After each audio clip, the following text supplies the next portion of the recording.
Hey, hello everyone. Just before I start this video, I figured since I had fun making a top secret video that I can't exactly release just yet, why not follow the same formula of that video that will get released eventually in a new series that I like to call Lor N Rulz, where I terribly explain the lore of something in 40k and then go over its tabletop counterpart and judge whether or not the lore comes close to the tabletop rules.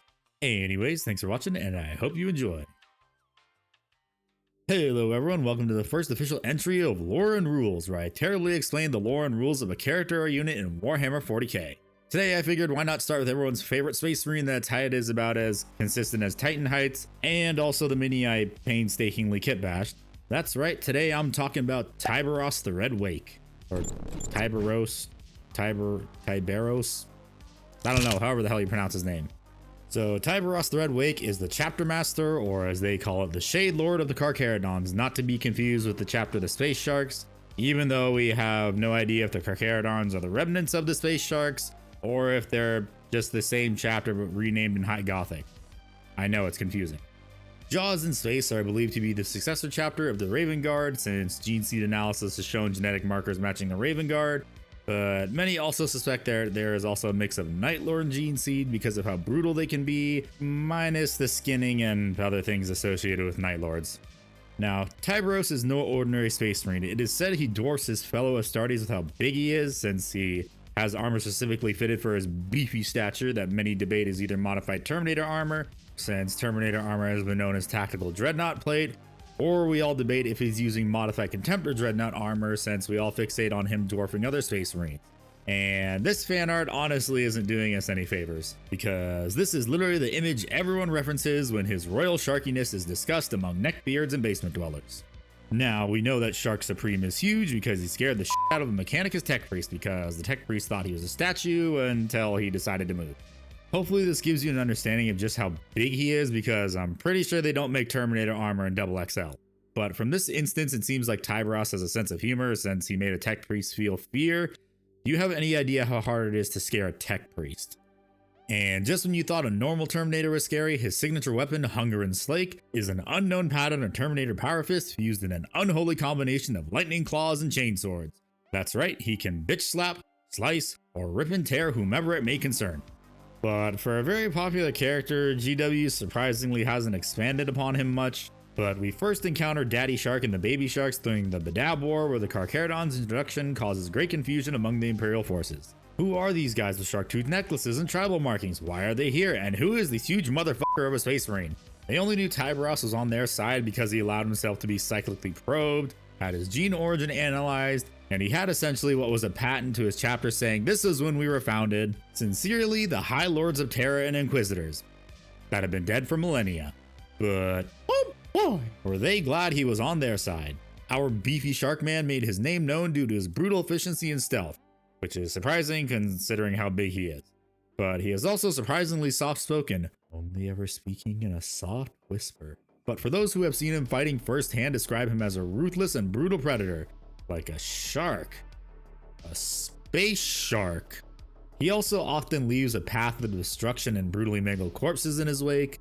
Some would say a red wake. Okay. So now that we know more about Tyberos and lore with the little information we actually have, how does he fare on the tabletop? He got legends.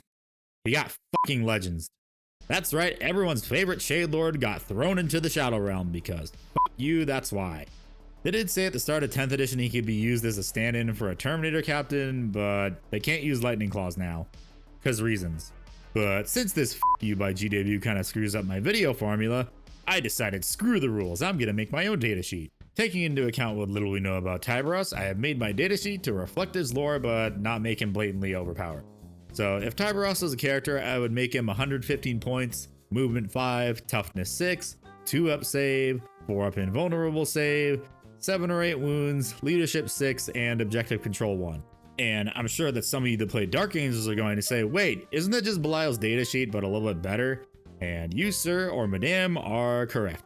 Anyways, moving along, his weapon profile for Hunger and Slake, 8 attacks, weapon skill 2, strength 8, AP -2, damage 2, and finally, to actually make him worth taking, it has lethal hits. Now, I'm sure some of you are also going to say, but that kind of seems a bit overpowered, but you got to remember, Tyberos has no shooting profile, he only has melee.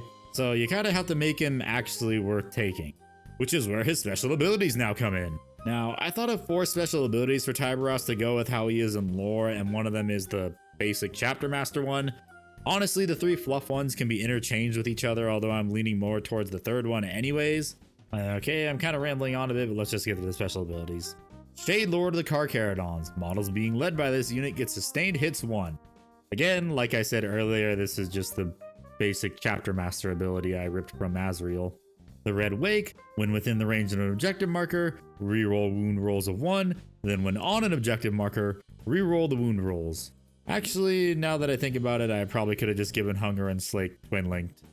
Ruthless Predator, this unit can advance and charge. And I know you're gonna say this synergizes with the next one, but smooth brain don't know how to combine them. Silent Hunter, this unit has the lone operative keyword. So a little bit of commentary for ability 3 and 4. In the lore, I know Tyberos is often seen leading assault terminator squads, but to make the advance and charge ability work, he needs lone operative, but then he also needs his chapter master ability to be a 6-inch bubble. Then he wouldn't be able to lead a unit. Honestly, if you have a better idea, leave it in the comments down below, because I'm eventually going to be playing a Legends tabletop simulator game on live stream with Ickbar, just don't know when, so any help would be appreciated. But that's the data sheet for Tyberos. Now, I know there are a lot of units for Space Marines, and there's honestly probably going to be a bunch more released for 10th edition, but I honestly think they could have just made Tyberos a Raven Guard unit and people would still be happy. I mean, I really wish I could still get the OG Tyberos from Forge World for not a ridiculous price on eBay, because I could then make and sell more of them, because people said they would buy it if it was unpainted for $250. But if you want to use my stupid data sheet, go right ahead. Although I know the 5 people that actually play Carcharodons and are also pissed Tyberos got thrown into Legends already made their own data sheet. So it's honestly easier just to come up with your own data sheet and make sure your friends are okay with it. So now that we know more about the lore and rules of Tyberos, how does it live up to the reputation? Well, like I said earlier, GW said "fuck you, that's why." Well, that's the lore and rules for everyone's favorite Space Marine, Tyberos the Red Wake. As always, thank you once again for watching this video. Don't forget, if you want to support the channel, simply hitting the like and subscribe button helps more than you think, along with leaving a smartass comment telling me I got stuff wrong, even though this video series is supposed to be a joke approach to the lore. Since I'm not a lore buff, but I'm the one that made the video and not you, so shut the fuck up. However, becoming a channel member also helps too, since it allows me to make up bullshit excuses to my parents about why I now have a second Warlord Titan. Anyways, I have to go make more terrible financial decisions, so I will see you all in the next video, and remember, when you play Warhammer, being poor is a choice.